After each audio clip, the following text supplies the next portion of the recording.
All right, friends, it's confession time. I want to love Metroid. I've beaten Metroid Dread. I've wrestled with the NES classics. And of course, I've gotten into Metroid Prime Remastered on Nintendo Switch. But I'm still not all in. You see, I'm that guy trying so hard to crack into this franchise, chasing that Breath of the Wild magic that turned me into a Zelda nut overnight. So let's dive right in, unpack it, and see if this is the breakout I've been begging for.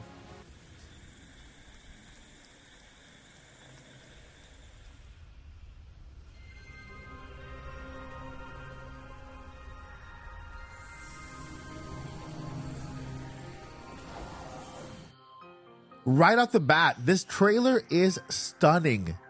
We're on this planet, Vuros. Lush jungles, ancient ruins, and alien creatures everywhere. It's like Dread's sleek 2D art jumped into 3D and got a massive glow up. The Switch is pulling off waterfalls that shimmer, vines that sway, and a red-suited Samus who looks like she's ready to star in a blockbuster.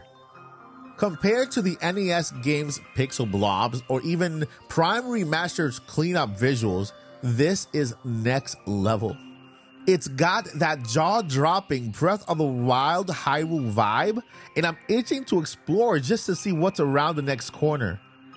The gameplay looks slick.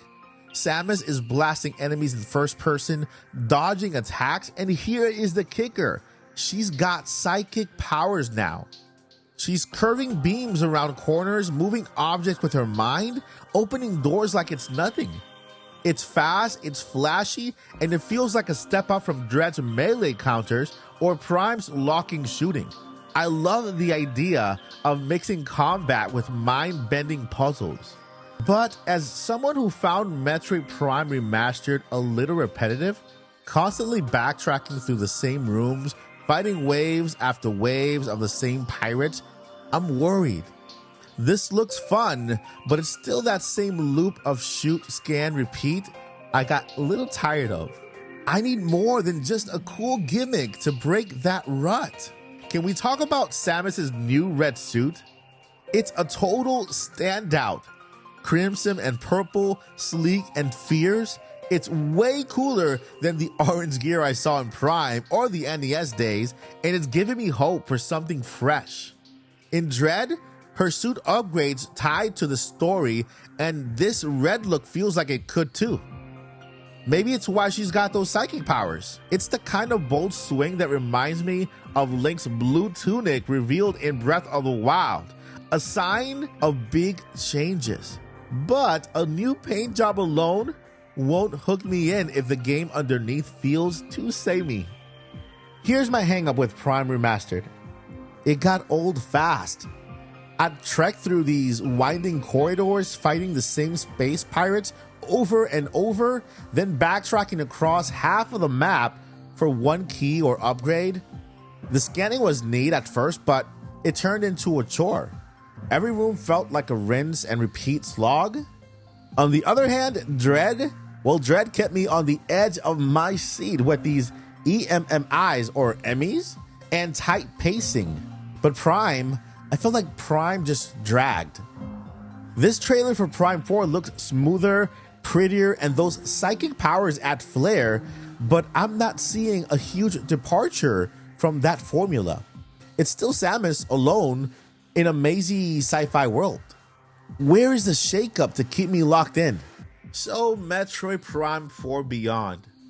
The trailer from March 27 has me pumped with its amazing visuals, its psychic gameplay, and the killer red suit. I mean, it's a step up from Metroid Dread's 2D thrills and Prime Remastered's clunky bits, no doubt. But as someone who's bounced off Prime's repetition and wants Metroid to grab me like Breath of the Wild grabbed Zelda, I don't see that game that'll break out of the franchise just yet. It's got the pieces and I'm hooked enough to keep watching, but I've got hope that Retro's easing us in and saving the big reveals to blow our minds away at a later time. What do you think? Am I being too harsh? Or is this still a warm-up? I am rooting for Samus to win me over, but not just me, but a buckload of fans in 2025 with Metroid Prime 4 beyond. All right, guys, never give up and journey on. Peace.